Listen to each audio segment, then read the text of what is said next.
8월 28일 금요일 새벽기도 이 시간 함께 말씀으로 나가기 원합니다. 오늘 말씀은 로마서 15장 14절에서 21절 말씀입니다. 내 형제들아, 너희가 스스로 선함이 가득하고 모든 지식이 차서 능히 서로 권하는 자임을 나도 확신하노라. 그러나 내가 너희로 다시 생각나게 하려고 하나님께서 내게 주신 은혜로 말미암아 더욱 담대히 대량 너희에게 썼노니, 이 은혜는 곧 나로 이방인을 위하여 그리스도 예수의 일꾼이 되어 하나님의 복음의 제사장 직분을 하게 하사 이방인을 제물로 드리는 것이 성령 안에서 거룩하게 되어 받으실 만하게 하려 하심이라. 그러므로 내가 그리스도 예수 안에서 하나님의 일에 대하여 자랑하는 것이 있거니와, 그리스도께서 이방인을 순종하게 하기 위하여 나를 통하여 역사하신 것 외에는 내가 감히 말하지 아니하노라. 이 일은 말과 행위로, 표적과 기사의 능력으로, 성령의 능력으로 이루어졌으며, 그리하여 내가 예루살렘으로부터 두루 행하여 일루리곤까지 그리스도의 복음을 편만하게 전하였노라. 또 내가 그리스도의 이름을 부르는 곳에는 복음을 전하지 않기를 힘썼노라. 이는 남의 터 위에 건축하지 아니하려 함이니라. 기록된 바 주의 소식을 받지 못한 자들이 볼 것이요 듣지 못한 자들이 깨달으리라 함과 같으니라. 아멘. 함께 주신 말씀을 생각하며 함께 묵상하며 나갑니다. 다 같이 묵상하겠습니다.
함께 기도합니다.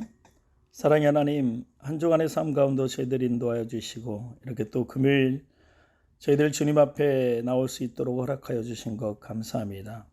오늘 하나님 말씀을 듣고 깨달음을 얻게 하여 주시고, 또 그 말씀 들고 저희들이 하루에 많은 이들을 만날 때 그리스도의 복음을 전할 수 있는 부족함이 없는 우리들의 모습이 될 수 있도록 주님 인도하여 주시옵소서.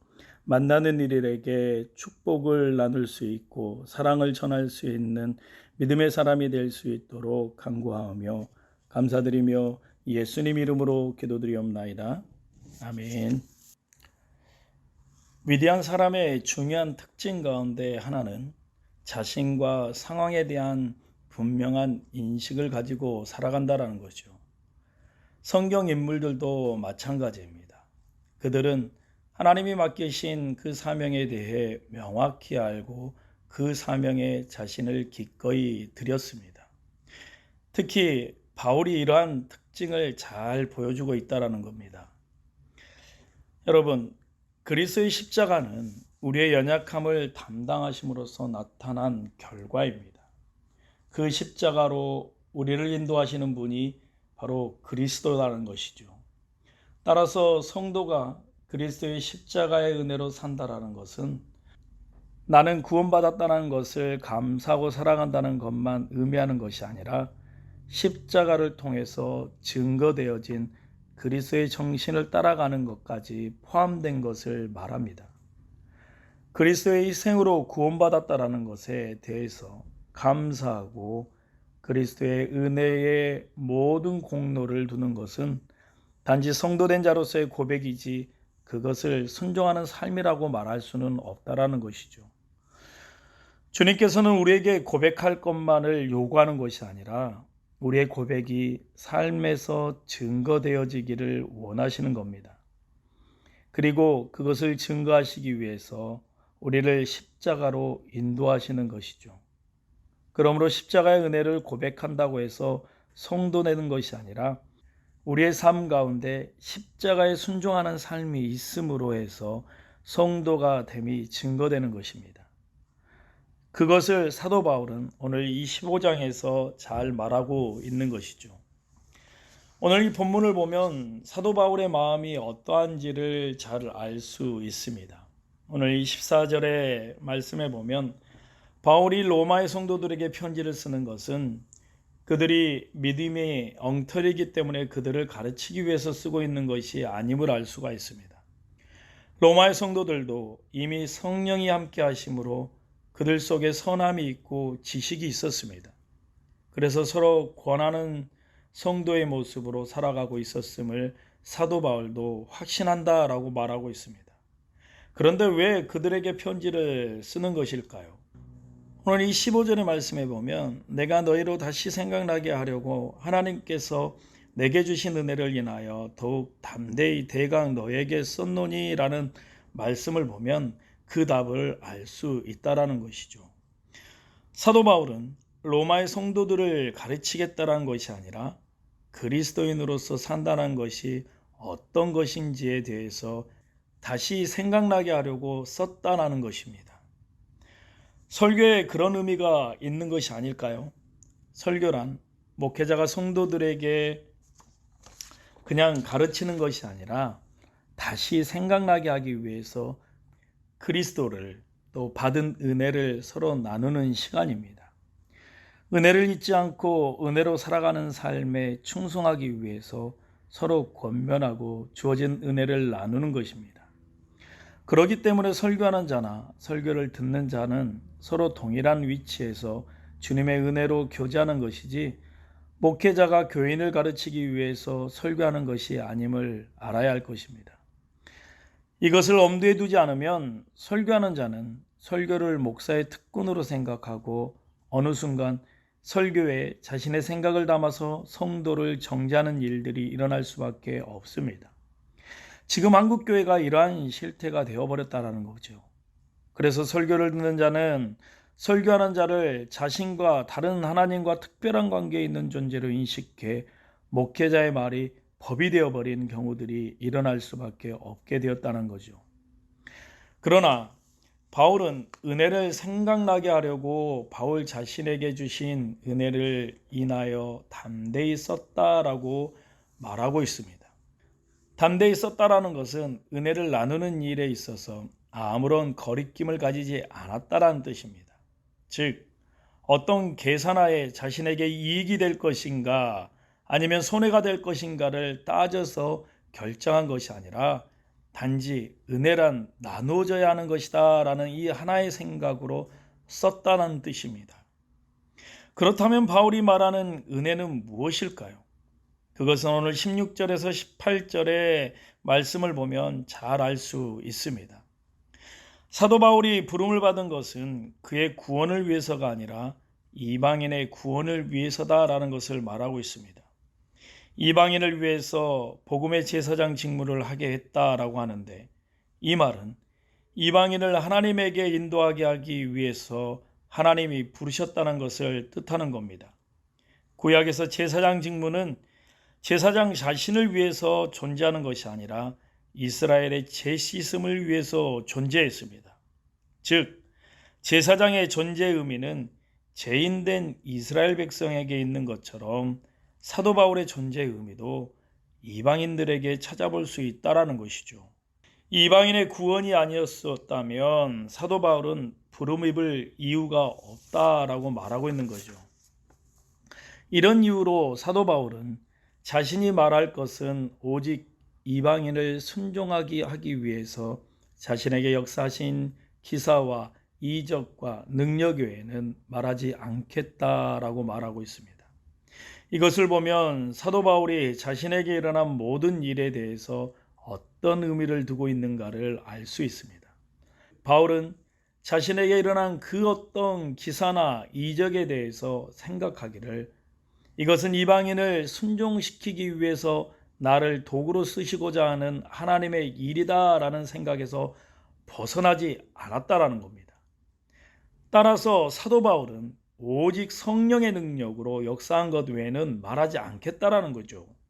이것이 바로 모든 삶의 중심이 그리스도로 되어 있는 사도의 고백이었습니다. 오늘 우리 역시 잊으면 안 될 것이 있습니다.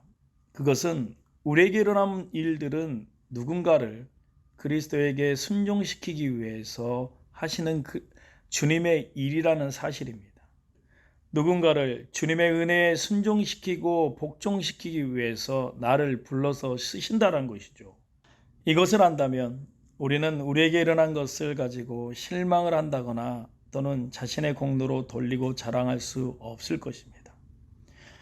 결국 내 주변의 연약한 자를 담당하게 되는 것도 우리에게 그리스도의 은혜를 알게 하신 이유를 알 때 자연스럽게 되어질 것입니다.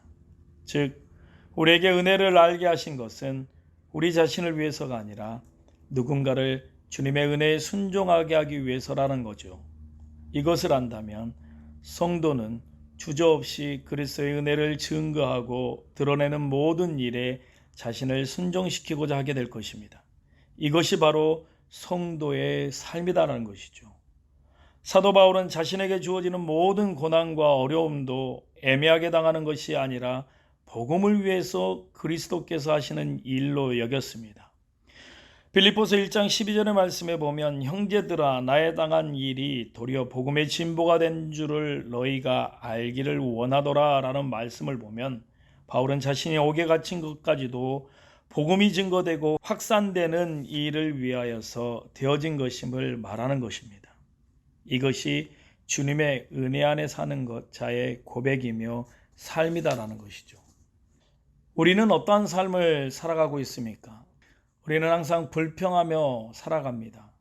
왜 나에게 이런 일이 일어나는지, 왜 나에게는 저 사람처럼 많은 것이 없는가, 그러한 등등의 불평을 우리 스스로 내뱉고 살아갑니다. 이런 불평 앞에 사도 바울은 모든 것은 복음을 위해서 주님께서 하신 일임을 말하고 있습니다. 이것이 성도로서 지고 살아가야 할 짐이다라는 것이죠. 우리가 만약 세상에서 넘어진다면 그것은 왜 내가 존재하는지 그 이유에 대해서 망각했을 때 일어나는 일입니다.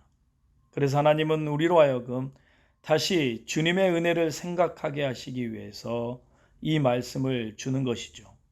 나는 나를 위해서 있는 것이 아니라 하나님이 택하신 누군가를 위해서 있음을 잊지 마시고 그리스도의 은혜를 나누고 증거하는 삶에 충실하는 우리들이 되기를 주님의 이름으로 소원합니다.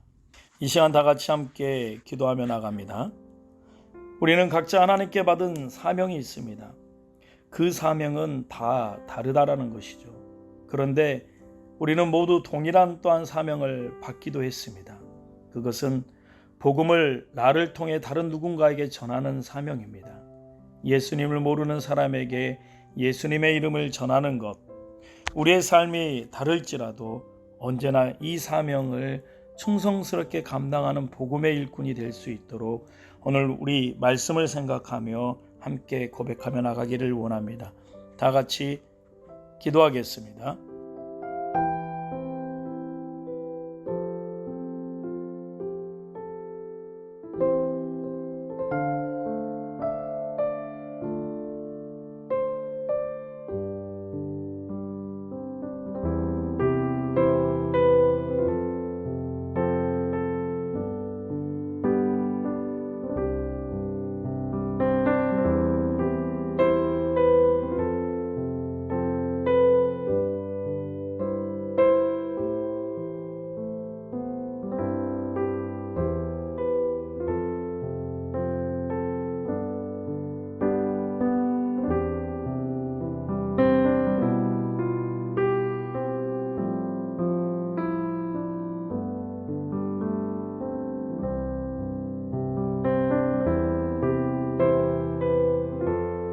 다시 한번 우리 고백하며 나갑니다. 우리 교회를 위해서 기도할 때 한빛교회 모든 성도들을 이 질병으로부터 보호해 주시고 예배 경건이 훼손되지 않게 하시고 모임들이 연기되는 동안 영적 재정비의 시간으로 삼을 수 있도록 함께 기도하기 원합니다.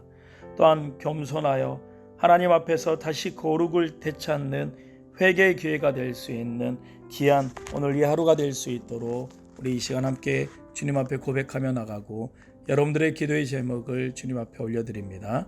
다 같이 기도하겠습니다.